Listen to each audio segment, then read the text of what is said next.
Hello guys, स्वागत है आपका मेरे इस चैनल नीट रोल अकेडमी में, जिसमें आज हम चैप्टर 2 का सेक्सुअल रिप्रोडक्शन का पार्ट 7 करेंगे।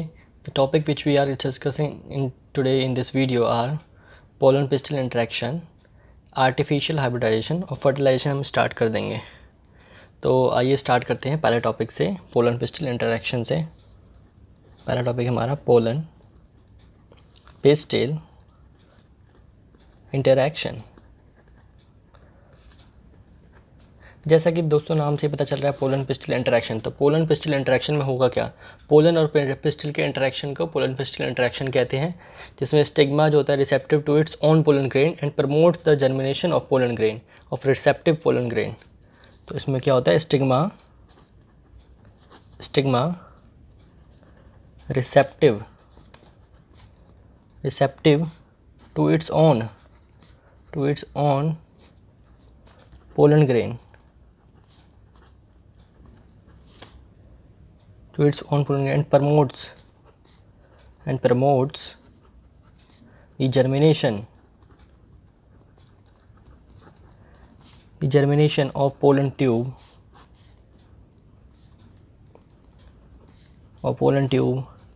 of receptive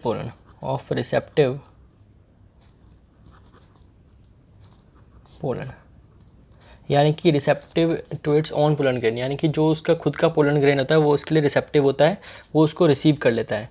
and promotes the germination of pollen tube, वो उसमें प्रमोट कर देता है जर्मिनेशन ऑफ पोलन ट्यूब के लिए, ताकि फर्टिलाइजेशन आगे कंप्लीट हो सके। और इसमें फिर अब दूसरा आता है स्टाइल का क्या रोल होता है। स्टाइल इज़ एक सॉलिड स्ट्रक्चर होता है जिसमें एंजाइम होता है, जिसे हम कैलेज कहते हैं। क्या कहते हैं? कैलेज। ये एक एंजाइम जो होता है डिसोल्यूशन ऑफ कैलेज, जो कि हेल्प करता है for germination of pollen tube. ये होता है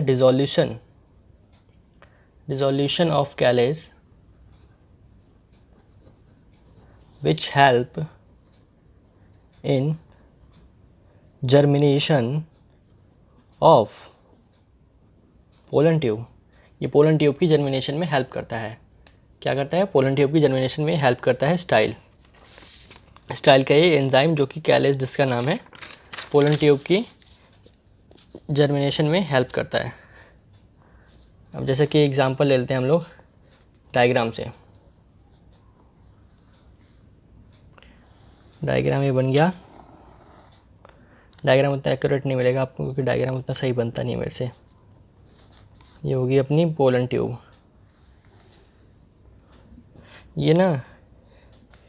ये एक प्लांट का पोलन हो गया, ये हो गया दूसरे प्लांट का, और ये हो गया अपना तीसरे प्लांट का पोलन। तो 3 डिफरेंट प्लांट से ये पोलन आए हैं। तो जो जिसके लिए रिसेप्टिव होगा ये स्टिग्मा, वो उसी को रिसेप्ट करेगा। जैसे कि ब्लैक वाले के लिए रिसेप्टिव है, तो ये प्रमोट कर देगा उसकी पोलन ट्यूब को। तो यहाँ से इसकी पोलन ट्यूब प्रमोट हो गई, और इस वाले पार्ट को हम कहते हैं ओवरी, इस वाले पार्ट को कहते हैं स्टाइल, जो कि बताया सॉलिड होता है। बाकी ये जो 2 हैं इनके लिए रिसेप्टिव नहीं है, जिसके लिए रिसेप्टिव है उसके लिए पोलन ट्यूब की जर्मिनेशन स्टार्ट कर देगा। तो ये ब्लैक वाले के लिए रिसेप्टिव था, तो ये ब्लैक वाले के लिए इसने पोलन ट्यूब की जर्मिनेशन स्टार्ट कर दी। These are the pollen from different plant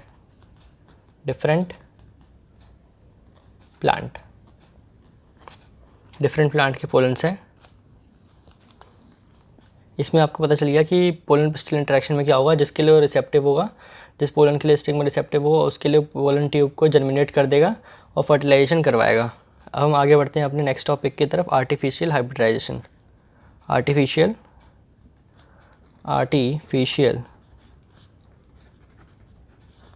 hybridisation.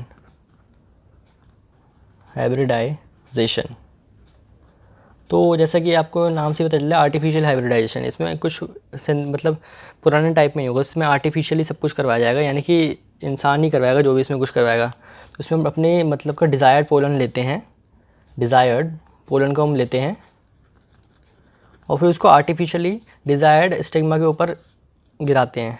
Artificially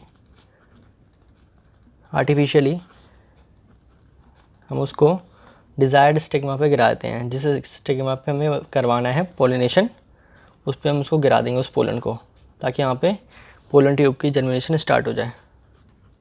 to create hybrid of our own choice, मतलब हम अपनी चॉइस का हाइब्रिड बनाने के लिए उसको उस स्टिग्मा पे गिरा देंगे जो कि हमें चाहिए होगा।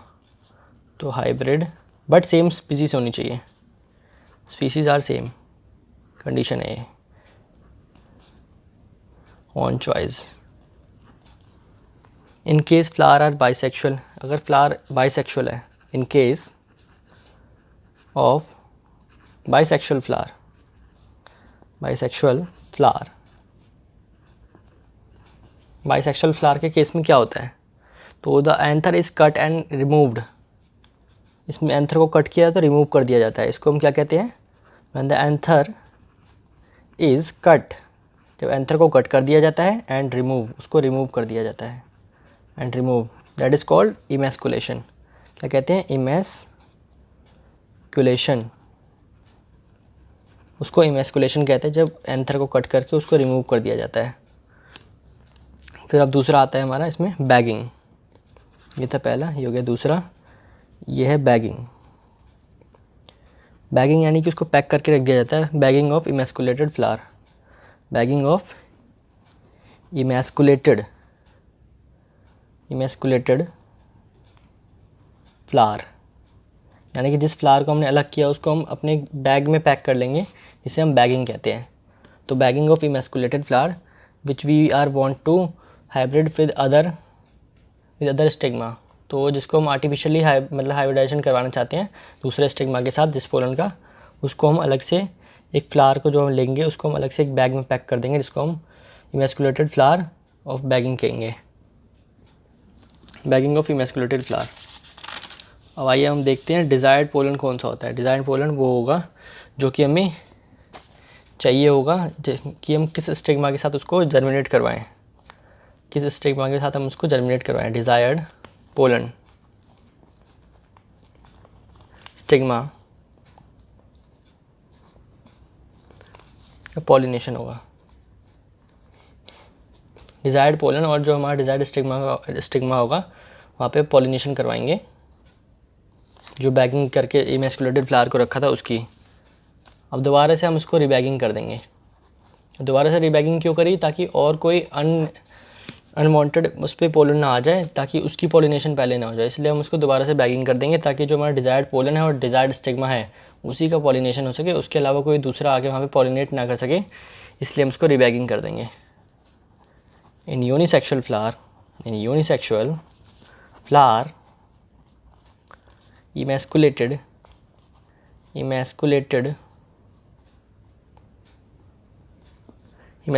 is not required,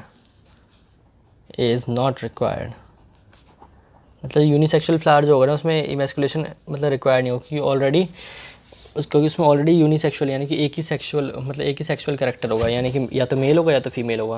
लेकिन अगर बाइसेक्सुअल फ्लावर होगा तो उसमें हमें कोई किसी को रिमूव करना पड़ेगा, एंथर वाले को हमें कट करके रिमूव करना पड़ेगा, इसको हम इमैस्कुलेशन कहते हैं। और यूनिसेक्सुअल में हमें ऐसा नहीं करना पड़ेगा, उसमें डायरेक्ट हम बैगिंग कर देंगे उसकी, ताकि कोई अनवांटेड पोलन उस पर आके ना गिर सके। उसमें 2 स्टेप होंगे, बैगिंग और जो डिज़ायर्ड पोलन स्टिग्मा का पॉलिनेशन करवा के उसको दोबारा से रिबैगिंग कर देंगे, ताकि और कोई अनवांटेड पोलन ना उस पर आके गिर सके, जो हमें चाहिए वही उसी का पॉलिनेशन हो। इज़ नॉट रिक्वायर्ड, तो इसमें होगा बैगिंग, पॉलिनेशन एंड अगेन रिबैगिंग।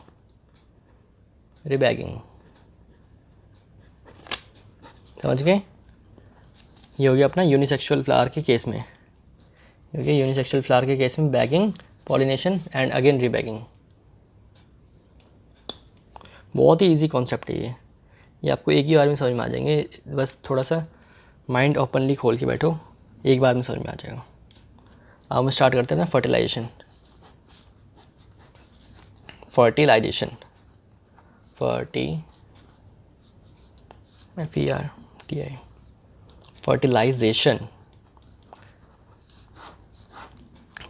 क्या होता है, the fusion of male and female gamete is called fertilisation. ये आप डेफिनेशन बचपन से सुनते हुए आ रहे हैं, the fusion of male and female gamete is fertilization. The fusion of male and female gamete is called fertilization. Fertilization. There is a very unique phenomena is fertilization of angiosperm. Double fertilisation इसमें require होती है, क्योंकि उसमें एक बार तो egg cell के साथ fertilise करता है और एक जो होता है उसमें पोलर न्यूक्लियाई वहाँ पे जाके फर्टिलाइज करता है, तो उसको डबल फर्टिलाइजेशन कहते हैं. और डबल फर्टिलाइजेशन ट्रिपल फ्यूजन, क्योंकि ट्रिपल फ्यूजन इसलिए होता है कि पोलर न्यूक्लियाई के पास जो होता है 2 न्यूक्लियस होते हैं. सेंट्रल सेल जो होता है हमारा उसमें 2 न्यूक्लियस होते हैं, और वहाँ पे अगर एक और मेल गैमेट पहुँच जाएगा तो यहाँ पे 3 न्यूक्लियस हो जाएंगे, तो ट्रिपल फ्यूज़न हो जाएगा. और डबल फर्टिलाइजेशन इसलिए एक तो एग सेल के साथ और एक सेंट्रल सेल के साथ उसका फ्यूज़न होगा, इसलिए डबल फर्टिलाइजेशन कहलाता है. तो इसीलिए there is a very unique phenomena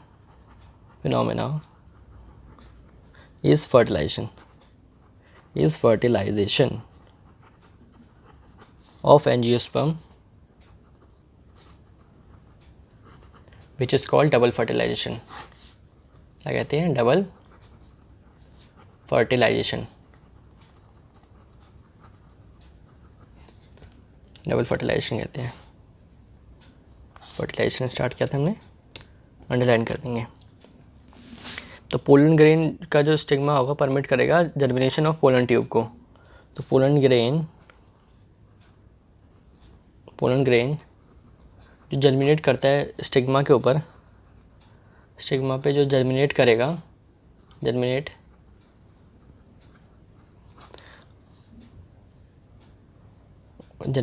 pollen grain, germination of pollen grain.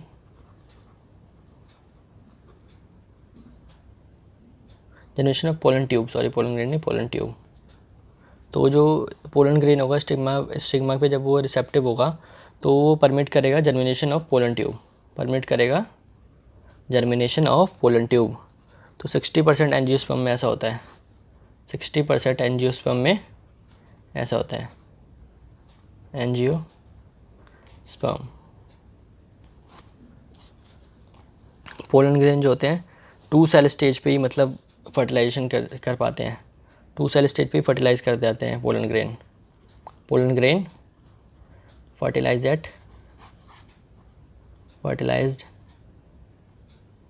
Eight 2 cell stage. 2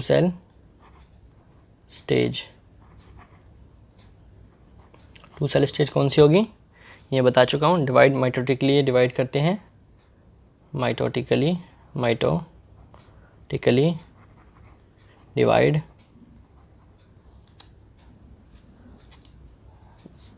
और फिर कर जाते हैं 3 सेल स्टेज में. 3 सेल स्टेज जो कि 40% एंजियोस्पर्म में होती है. बाकी के 40% एंजियोस्पर्म में 3 सेल स्टेज होती है, जिसमें एक होता है वेजिटेटिव सेल और बाकी के 2 होते हैं जनरेटिव सेल. और इसमें जो 2 सेल होते हैं उसमें एक वेजिटेटिव सेल और बाकी एक होता है जनरेटिव सेल. इसमें से वेजिटेटिव सेल का साइज़ क्या होता है? बड़ा होता है. वेजिटेटिव सेल का साइज़ होता है हमेशा बड़ा और जनरेटिव सेल का साइज़ होता है छोटा. तो 2 सेल स्टेज में एक जनरेटिव सेल होता है, एक वेजिटेटिव सेल होता है, और 3 सेल स्टेज में होता है जब वेजिटेटिव सेल और 2 जनरेटिव सेल. आइए अब हम आगे देखते हैं एम्ब्रियो सैक के बारे में. एम्ब्रियो सैक के बारे में नेक्स्ट पेज हमें लेना पड़ेगा. ये रहा पेज. हम स्टार्ट करेंगे एम्ब्रियो सैक के बारे में.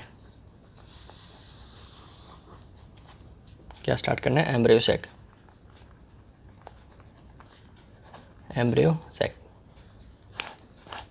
में हम क्या पढ़ेंगे? इसमें एंट्री ऑफ पोलन ट्यूब कहाँ से होगी? Entry of pollen tube through the micropylar and always 100% यहीं से होगी, बाकी कहीं से नहीं होगी. 100% यहीं से होगी और कहीं से नहीं होगी. पर जो एंट्री ऑफ पोलन ट्यूब है ओव्यूल के अंदर वो होती 3 टाइप से है, पर होती एक ही जगह से है, माइक्रोपाइलर एंड से। तो हम उसके जो टाइप हैं कि वो किन किन टाइप से एंट्री करता है वो अब हम पढ़ेंगे। Entry of pollen tube in ovule are of 3 type. तो पहला टाइप है उसका पोरोगैमी। क्या है? पोरोगैमी। पोरोगैमी में क्या होता है? ये होता है माइक्रोपाइलर एंड की तरफ से एंट्री करता है। तो नॉर्मली जो हमारा एंट्री करता है माइक्रोपाइलर एंड की तरफ से एंट्री करता है, जिसको हम पोरोगैमी कहते हैं।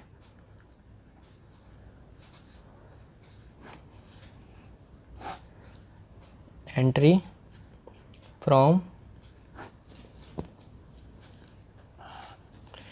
From micropylar and. दूसरा होता है मीजोगैमी। मीजो जैसे कि नाम से पता चल रहा है मिडल पार्ट से, तो इसमें एंट्री जो होगी मिडल पार्ट से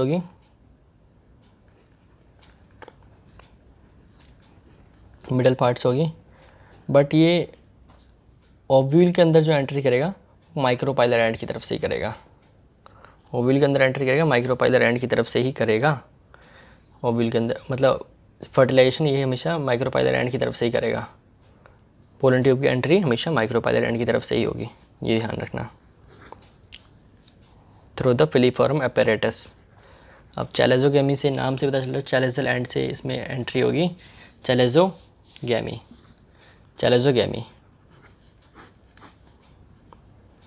थ्रू द चैलेजल